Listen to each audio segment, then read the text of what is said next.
Когда сподвижники из Мекки переселились в Медину, они же были ни с чем. Что сделали ансары? Они свои половины, у кого 2 дома были, свои дома им отдали, свои участки им отдали, свои сады им отдали. Некоторые даже все свое имущество отдавали своим братьям по вере, потому что у них была любовь ради Всевышнего Аллаха. Их объединяла любовь к пророку, саллаллаху алейхи вассалям, исследование одной религии. В наше время, к сожалению, вот это положение мусульман очень изменилось в противоположную сторону. И очень часто многие говорят, что нету единства среди мусульман, нету единства среди мусульман. Но единство, оно как может сложиться? Просто так? Просто взять и объединиться? Нет. Когда мусульмане разобщены, когда мусульмане отклонились от пути пророка, саллаллаху алейхи вассалям, его сподвижников, его табиинов и ученых до наших дней, которые следовали за знаниями, начиная от сподвижников, от тех, кто следовали за сподвижником, вот так по цепочке, кто от этой цепочки знания отклонились, они попали на путь заблуждения. И когда простые люди, вот эти разные пути заблуждения появились, когда говорят о единстве, в первую очередь, что нужно мусульманам, чтобы объединиться? Мусульмане обязательно должны изучать свою религию ислам. Без знания религии ислама никогда у мусульман объединения вокруг ислама не будет. Потому что между ними будут разногласия. Потому что они будут религию толковать так, как они ее понимают, не опираясь на то, как ее понимали праведные предшественники, сподвижники пророка, саллаллаху алейхи вассалям, их последователи и так ученые до наших дней. Вот в исламе есть определенный порядок. Человек захотел изучить ислам и вот так взял Коран, изучил арабский язык, начал сам по себе переводить. Это не является знанием. Взял сборники хадисов, начал их читать без толкования, без понимания смысла этих хадисов, к какому случаю они были отнесены, общего характера их решения или частного характера. Это решение упразднилось другим решением пророка, саллаллаху алейхи вассалям, или же не аннулировалось. Точно так же, как и аяты Корана. А все это знание мы, сподвижники, своим ученикам, последующим мусульманам, они разъясняли. У этого хадиса такое понимание, потому что они были очевидцами жизни пророка Мухаммада, саллаллаху алейхи вассалям. У этого аята такое решение, потому что они знали, к чему относил этот аят пророк, саллаллаху алейхи вассалям. Конечно, не все сподвижники, их более 200 тысяч сподвижников, а некоторые наиболее понимающие, наиболее, которые были близки к пророку, саллаллаху алейхи вассалям, и брали непосредственно у него знания, они от него получили и понимание тоже. Не просто вот Коран наизусть выучили, а толкование понимания. Например, это выдающийся сподвижник Ибн Аббас. Даже пророк, саллаллаху алейхи вассалям, за него дуа делал, чтобы Аллах Та'аля ему открыл понимание, смысл Корана. От него пошли ученики, муфассиры Корана, которые дали, они уже эти знания включили в книгу толкования Корана. Например, мы знаем Джалялайн, Табари, Куртуби, разные тафсиры Корана.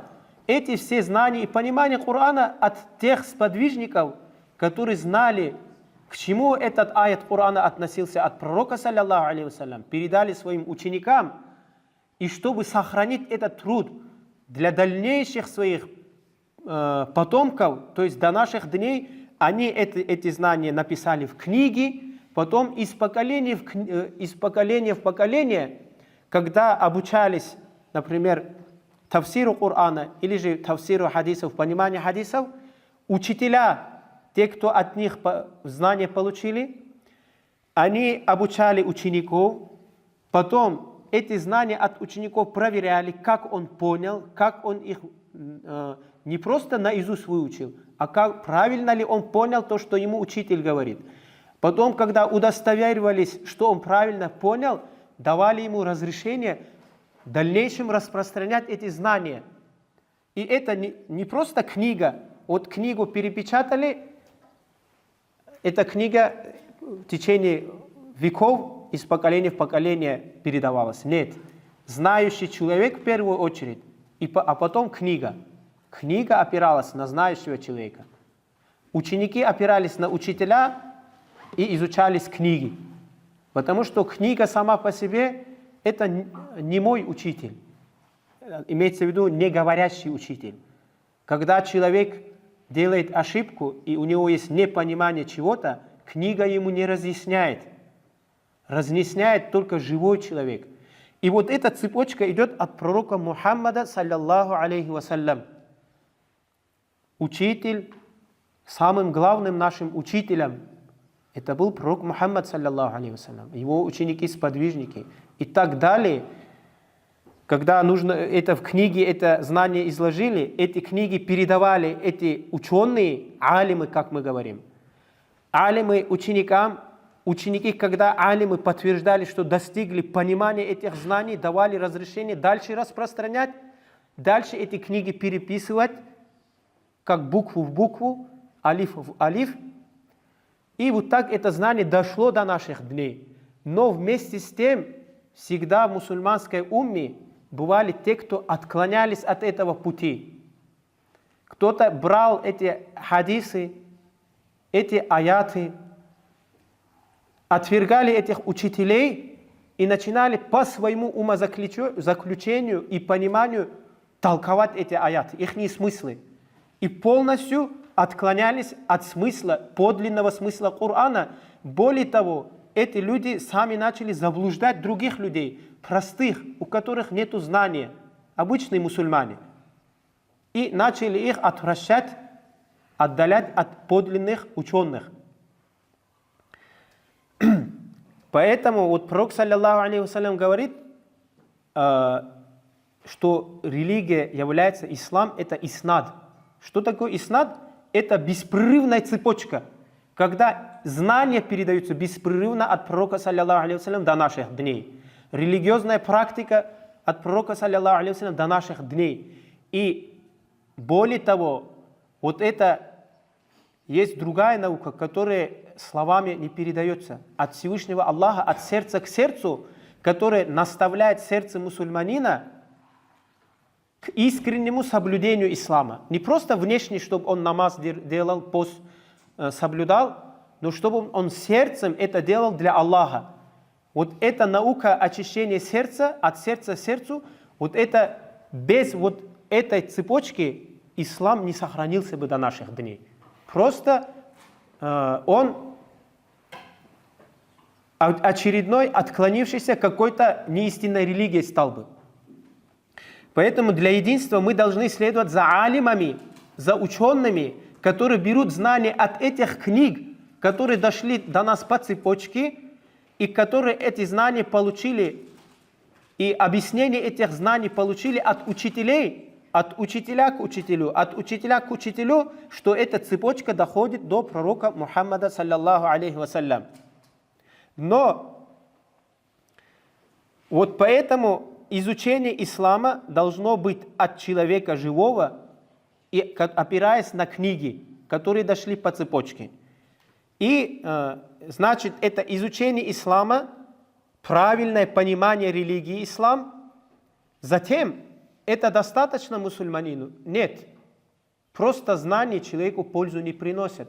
Хоть он будет знать, как все, что есть на этом земном шаре, ему эти знания не помогут, если он эти знания не исповедует, не соблюдает. Узнал он обязательства намаза, поста, заката, хаджа, он это все соблюдает. Вот тогда он в подлинном смысле мусульманин. Мусульманин это кто? Это тот, кто изучает и соблюдает предписания Всевышнего Аллаха. На словах мусульманин говорит, недостаточно. Вот это тоже является одной из ступеней к единству мусульман. Соблюдение религии ислам. Если человек не соблюдает ислам, то этот человек, который следует своим страстям, своим желаниям, которые противоречат тому, что Аллах Та'аля от нас требует, этот человек будет создавать раскол и смуту в обществе. И следующая ступень единства – это одна из самых важных. Невозможно объединение мусульман, даже один отдельный человек отклониться от правильной религии, если он не следует за своим имамом. Например, у нас есть муфти в Дагестане. Наш муфти – это он наш имам. Он отвечает за всех мусульман в шариатских вопросах.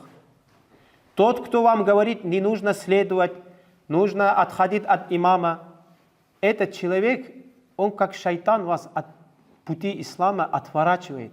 Если у человека нет имама, и он за кем-то не следует, этот человек обязательно заблудится. Он от общины мусульман отделится. Так же, как, согласно хадису, волк из стада слабую овцу забирает, отбирает. Вот так же этот человек отойдет от ислама. Потому что вот насчет следования своему предводителю, имаму в религиозных делах, Аллах Та'аля в Коране аят приводит. А'уду биллахи минаш шайтанир раджим. Я айюхалладзина аману ати'у Аллаха ва ати'у Расуля ва улил амри минкум. Какой смысл? О, вы, говорит, уверующие. Обращение Всевышнего Аллаха к верующим, му'минам, мусульманам. Это означает, что мусульмане должны следовать тому, что Аллах говорит. Вы подчиняйтесь Аллаху. Подчиняться это значит то, что Аллах от нас требует, выполнять то, что Аллах нам запретил не делать. Вы подчиняйтесь пророку, посланнику Аллаха.